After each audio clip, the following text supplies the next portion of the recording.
It's me again, Dr. Keller, and I'm excited to tell you even more about your ADHD brain.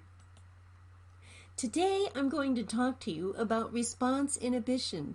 Response inhibition. That's a really long word. It's 2 words. I have no clue what it means. An easier word that means the same thing is self-control. Have you heard those words before? It's like when you go on a diet and you stop eating cupcakes and start eating apples so you can lose weight.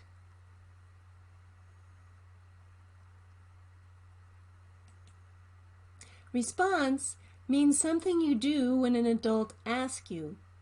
Inhibition means stopping yourself. When you're in school, your teacher might tell you, stop sharpening your pencil and go back to your desk.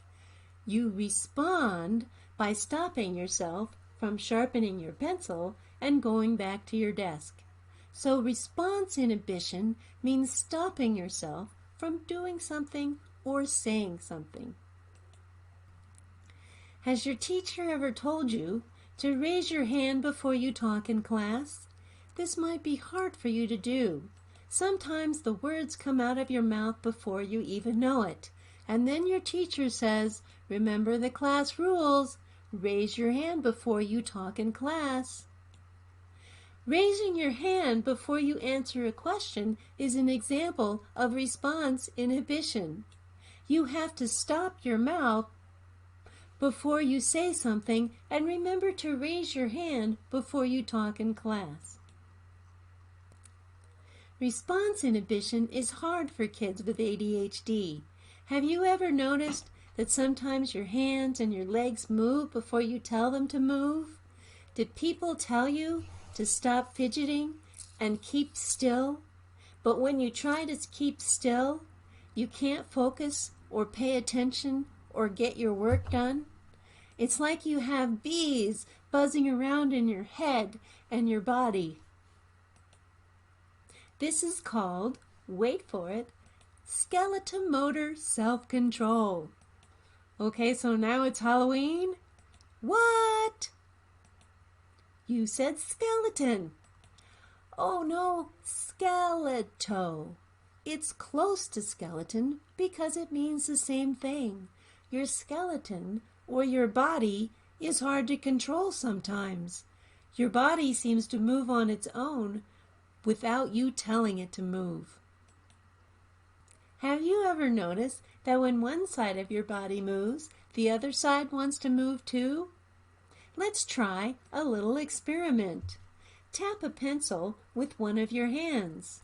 Does your other hand want to move too? Is it hard to keep the other hand still? These are called mirror movements. It's like when you look in the mirror and you make a face. The face in the mirror makes a face too. This is like mirror movements. When one hand moves, the other hand wants to move too.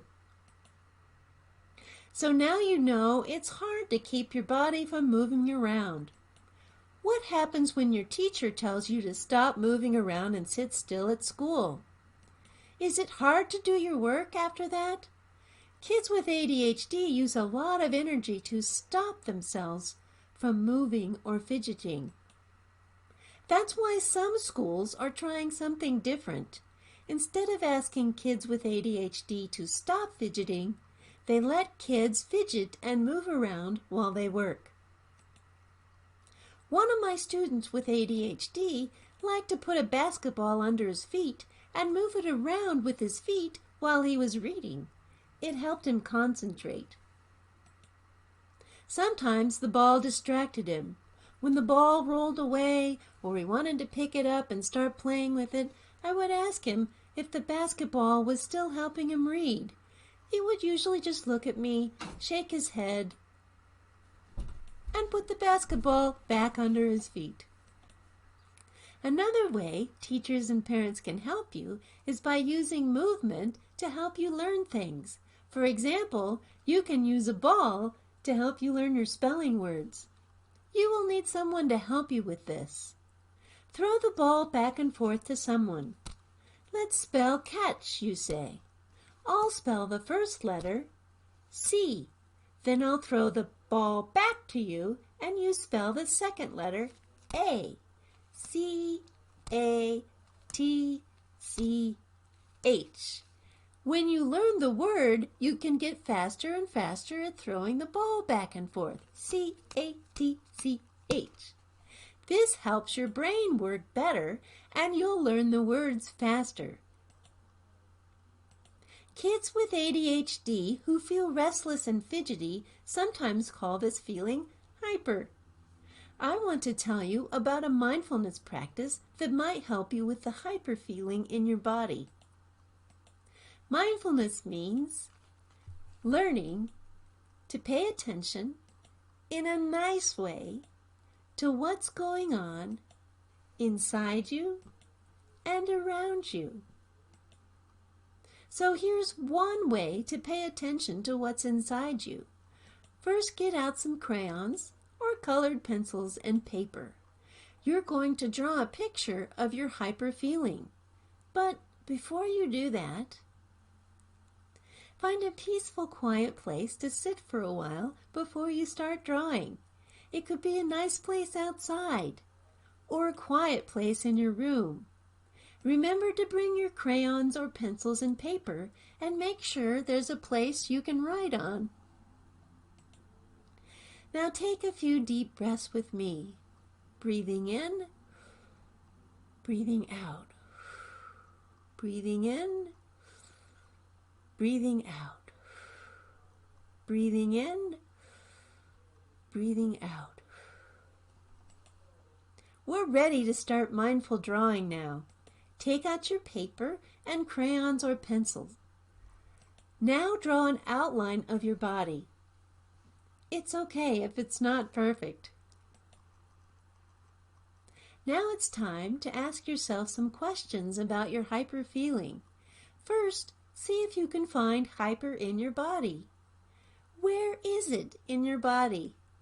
In your legs? Your feet? Your arms? Your fingers? What shape is your hyper feeling? Is it round or square? Is it a scribble? Or does it look like people or animals?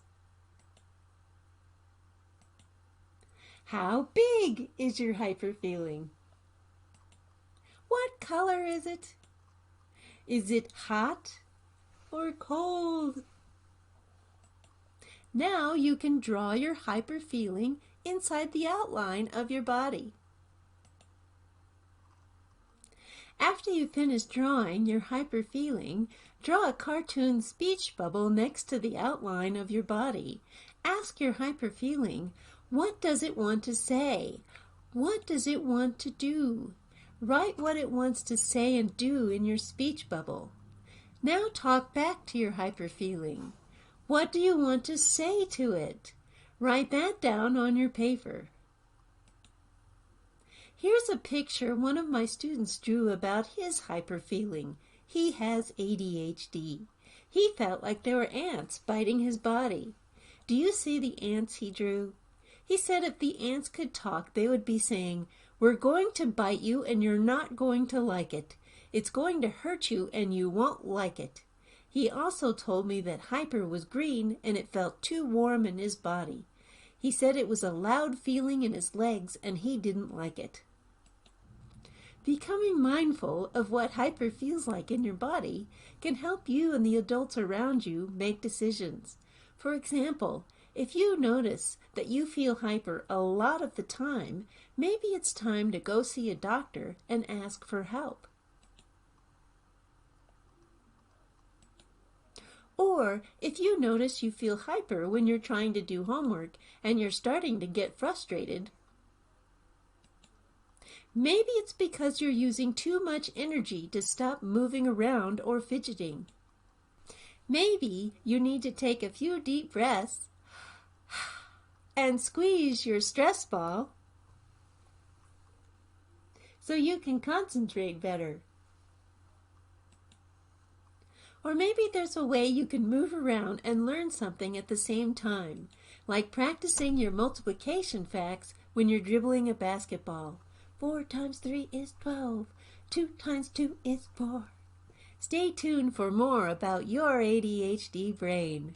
Thank you for joining us, and thanks to John McKenna, LBTV, and the Mindful Youth Institute.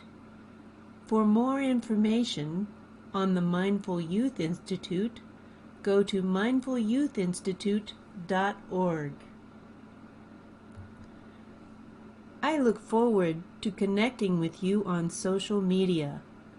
On Instagram, you can go to Dr. Keller Coach. On LinkedIn, you can go to Julia Keller Mindful Youth Institute.